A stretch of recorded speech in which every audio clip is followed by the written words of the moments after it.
ওরা 5-7 ড্রোন পাঠিয়ে দিলেই ওদের কাজ শেষ হয়ে যাবে।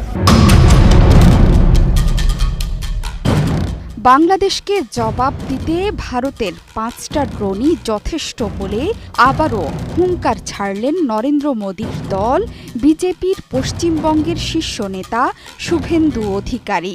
বাংলাদেশকে নিয়ে ব্যঙ্গাত্মক সুরে তিনি বলেছেন, পিপিলিকার পাখা গজায় মরিবার তরে। এ সময় ভারতের সামরিক শক্তির প্রসঙ্গ তুলেও বাংলাদেশকে কটাক্ষ করেন শুভেন্দু। তার দাবি, পশ্চিমবঙ্গের বালুরঘাটে বাংলাদেশের দিক থেকে ট্যাঙ্ক মোতায়েন করা হয়েছে, কিন্তু মনে রাখতে হবে এখন ট্যাঙ্কার বা বন্দুক দিয়ে যুদ্ধ হয় না। তার বক্তব্য, বাংলাদেশকে জবাব দিতে 5 থেকে 7টা ড্রোনই যথেষ্ট। ওটা 5-7 ড্রোন পাঠিয়ে দিলেই ওদের কাজ শেষ হয়ে যাবে। একনল হ্যান্ড ওয়াশ 100% প্যারাবেন ফ্রি, তাই নিরাপদ হাতের জন্য আস্থা রাখুন একনলে। রোববার কলকাতায় সাংবাদিকদের মুখোমুখি হয়ে বাংলাদেশ প্রসঙ্গ টেনে শুভেন্দু বলেন, ভারত এখন গোটা বিশ্বের 3য় সামরিক শক্তিধর দেশ, অত্যন্ত দায়িত্বশীল দেশও। দুর্বল দেশকে কখনো আক্রমণ করে না। তারা জানে না আমাদের সেনাবাহিনী বা বিএসএফ পাঠানোর দরকার হবে না। আমরা এখন ড্রোনেই বেশি উন্নত। ভারতের যদি ধৈর্যের বাঁধ ভাঙে, গোটা 5-7টা ড্রোন পাঠিয়ে দিলেই ওদের কাজ হয়ে যাবে। ভারত এখন পৃথিবীর 3য় সামরিক শক্তিশালী দেশ।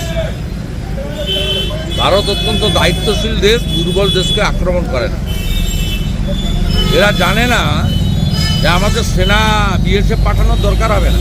এ সময় এই বিজেপি বিধায়ক আরও দাবি করেন, বাংলাদেশ সীমান্তে কয়েকটা ট্যাঙ্ক বসিয়েছে, সেগুলোকে শ্যাওলা খড়গাদা দিয়ে সাজানো হয়েছে, কিন্তু ভারতের ট্যাঙ্ক লাগে না, বন্দুক দিয়ে যুদ্ধ হয় না, জনবলও প্রয়োজন নেই। তার মতে বাংলাদেশ নাকি এখনো 60 থেকে 70 দশকে আছে। আমাদের ট্যাঙ্ক লাগে না, এখন ট্যাঙ্ক দিয়ে যুদ্ধ হয় না। ওরা 60-70 সালে আছে। এখন ট্যাঙ্কে যুদ্ধ হয় না, বন্দুকে যুদ্ধ হয় না, ম্যান পাওয়ার লাগে না।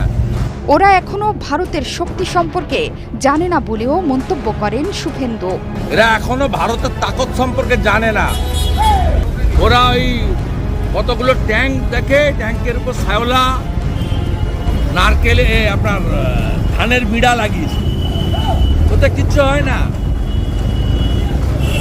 এখানে ফোর্ট উইলিয়াম থেকে টিপবে আর ওখানে ধপাধপ ধপাধপ ধপাধপ চলে।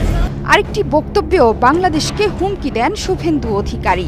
তিনি বলেন, ভারত সরকার, বিএসএফ, পররাষ্ট্র দফতর ধৈর্যের পরীক্ষা দিচ্ছে।